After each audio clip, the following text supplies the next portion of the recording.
Good evening and welcome to the news at 10. His Majesty King Abdullah thanked the General Intelligence Department (GID) and other security apparatus for their relentless efforts to keep the country safe. Yesterday, the GID announced foiling a Daesh-backed terrorist plot last November. In his tweet, His Majesty said, "Terrorism will not touch our nation as long as the security personnel remain steadfast in protecting and defending the homeland." Saluting the GID, armed forces and security agencies, His Majesty said, "Jordan prides itself with you before the world, and with your efforts, the nation remains safe and sound." His Majesty the King discussed with Egyptian President Abdel Fattah al-Sisi Jordanian-Egyptian ties and the current developments in the region, particularly the Palestinian issue and Jerusalem. During a telephone conversation, His Majesty stressed the need to intensify efforts and coordinate Arab positions to safeguard Palestinian rights, both Muslim and Christian, in Jerusalem, and support the Palestinians in their quest to establish an independent Palestinian state with East Jerusalem as its capital. Israel carried out 3 separate attacks on Syria using jets and ground-to-ground missiles. In a statement, the Syrian army said Israeli jets fired missiles at the Al-Qutaifa area near Damascus from inside Lebanese airspace, adding that the Syrian air defenses managed to hit one of the planes. The statement further said that Israel also fired ground-to-ground rockets from the Israeli-occupied Golan Heights, but the Syrian defenses brought the missiles down. Israeli jets also fired a final barrage of 4 rockets from inside Israel, and the Syrian air defenses brought down 1. At least 514 people in Yemen are believed to have been infected with diphtheria, with a disease killing 48 of them since the outbreak began in mid-August.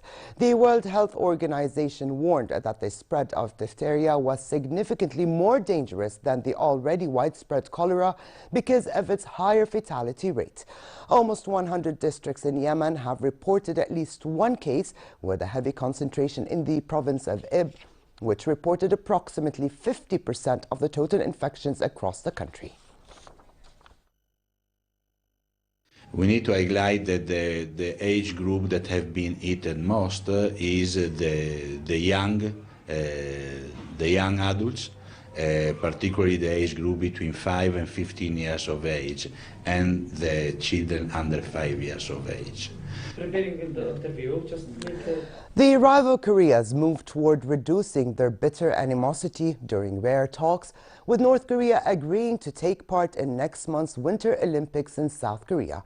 The countries also agreed to hold further discussions on easing tension along their border and to reopen a military hotline. Potential thaw in relations between North and South Korea.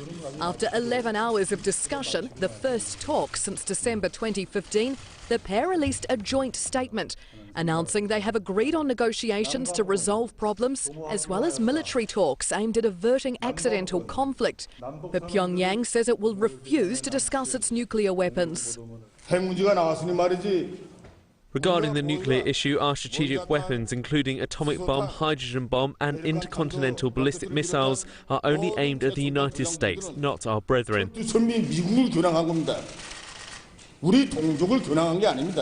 The hotly anticipated meeting began after a North Korean delegation strode across the world's most heavily militarized border into the south, crossing it for the first time in more than 2 years.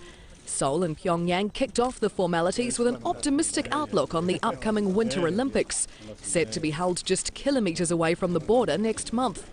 North Korea has confirmed it will send a delegation to the Games, including high-ranking officials and athletes, along with the country's famous cheering squad, which has been a huge hit in the South in their rare past appearances. During discussions, the South's Unification Ministry said Seoul asked its neighbour to halt hostile acts that stoke tension on the peninsula, and in return, the North agreed that peace should be guaranteed in the region. South Korea had also proposed a reunion of family members in time for February's Lunar New Year holiday, but there was no mention of that in the joint statement. U.S. President Donald Trump said he could beat media mogul Oprah Winfrey in a presidential contest, though he did not think the talk show host would run. Yeah, I'll beat Oprah would be a lot of fun. I know her very well. Winfrey's rousing speech at the Golden Globe Awards 2 nights ago sparked speculation that she would run for president as a Democrat in 2020. To sports, overall World Cup champion and Olympic and World Slalom champion Michaela Schifrin is riding high before the Winter Olympic Games begin in Pyeongchang next month.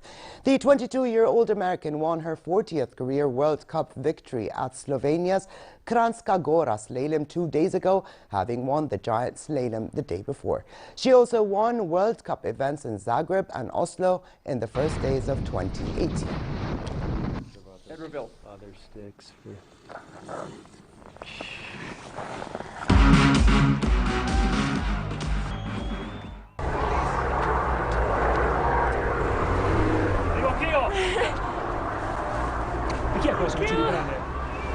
Okay.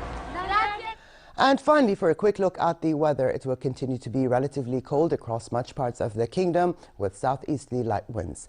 Amman can expect tomorrow a high of 14 degrees Celsius, dropping down to 4 at night. Further south in the Gulf of Aqaba, moderate conditions prevail with mercury levels at 24 degrees, sliding down to 11 at night. And with this, we come to the end of this edition of the news. I'm Alia Tupan. Thank you for joining us. Have a good night.